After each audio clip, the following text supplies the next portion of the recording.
తమిళనాడు రాష్ట్ర అసెంబ్లీలో ముఖ్యమంత్రిగా ప్రమాణ స్వీకారం చేసిన తర్వాత విజయ్ నిన్న బల నిరూపణ అయితే చేసుకోవడం జరిగింది.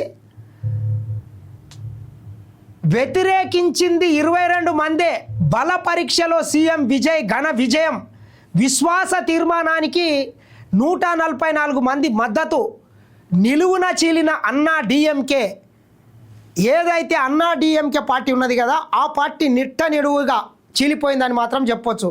రెండాకుల పార్టీ రెండుగా చీలిపోయింది. మాజీ ముఖ్యమంత్రి పళనిస్వామి వర్గం దాదాపు వాళ్ళు 47 మంది ఏమో గెలిస్తే 30 మంది ఆయనకు వ్యతిరేకంగా వెళ్ళిపోయి విజయ్కి మద్దతు ఇవ్వడం జరిగింది. వేలుమణి నేతృత్వంలో 25 మంది వేరుకుంపటి వీరంతా ప్రభుత్వానికి అనుకూలంగా ఓటు. అసెంబ్లీ నుంచి డిఎండికే వాకౌట్. ఓటింగ్కు ఎండిఎంకే సభ్యులు దూరం. పిఎంకే బీజేపీ ఎమ్మెల్యేలు తటస్థం. బల నిరూపణ సందర్భంగా డిఎంకే మరికొన్ని పార్టీలు కూడా అసెంబ్లీ నుంచి వాకౌట్ చేసి అయితే వెళ్ళిపోవడం జరిగింది. ఏది ఏమైనా తమిళనాడు అసెంబ్లీలో మాత్రము విజయ్ తన మార్కును మాత్రం కనబరిచిండని మాత్రం చెప్పొచ్చు.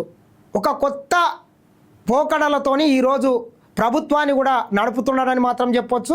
మూస పద్ధతులు, పాత పద్ధతులు కాకుండా ఒక కొత్త ఒరవడితోని తమిళనాడు రాష్ట్ర రాజకీయాల్లో పెను మార్పులను తీసుకొచ్చే విధంగా విజయ్ అడుగులేస్తున్నాడని మాత్రం చెప్పొచ్చు.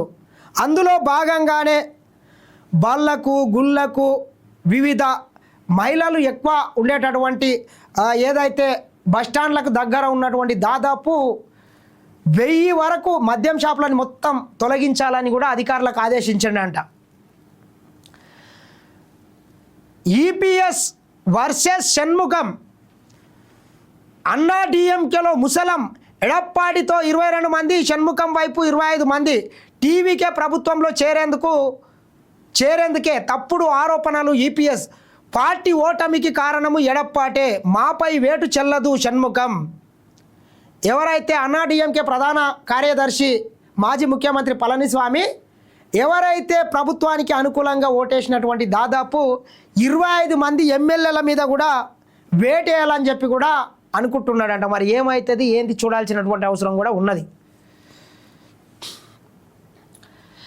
ఏంది చైనాలో ట్రంప్ 3 రోజుల పర్యటనను ప్రారంభించిన అమెరికా అధ్యక్షుడు. ఎయిర్పోర్ట్లో ఘన స్వాగతం. నేడు రేపు జిన్పింగ్తో చర్చలు. అమెరికా అధ్యక్షుడు